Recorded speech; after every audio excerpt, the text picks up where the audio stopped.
I try as best as possible, where possible, to minimize the feeling of a hierarchical relationship between the student and the instructor.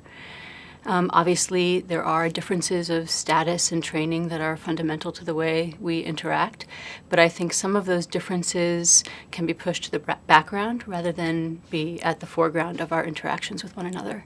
I try to enter the classroom with the view that I'm one adult among many adults and that we are going to engage together in interesting conversation and learning. And I think even just that attitude, that kind of disposition in the way you think about your relationship with your students can make a difference in terms of making them feel more comfortable.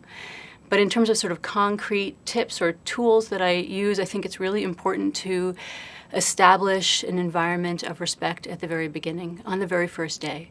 So some of the first things that students hear me say include is that they can call me by my first name, which probably is unusual, and it's certainly not something that I did in the very beginning. But it's premised on the idea that we are engaging in a relationship with one another. And that relationship is not a personal relationship, it's a professional relationship. But throughout our trajectory, we have professional relationships with colleagues who are senior to us, who are older than us, who evaluate us, and yet we call them by their first names. So I guess it has to do with what your understanding of respect is. If you think of respect as the sort of relationship of deference to authority, then one in which you call your professor by their first name probably would not sit very comfortably.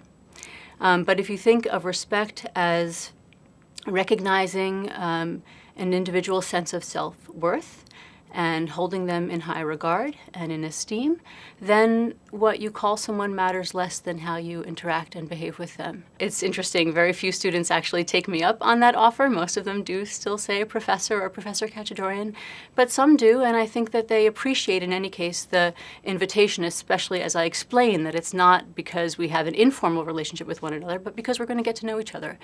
And the way we respect each other is in how we respect the learning environment that we create and not in what we call one another.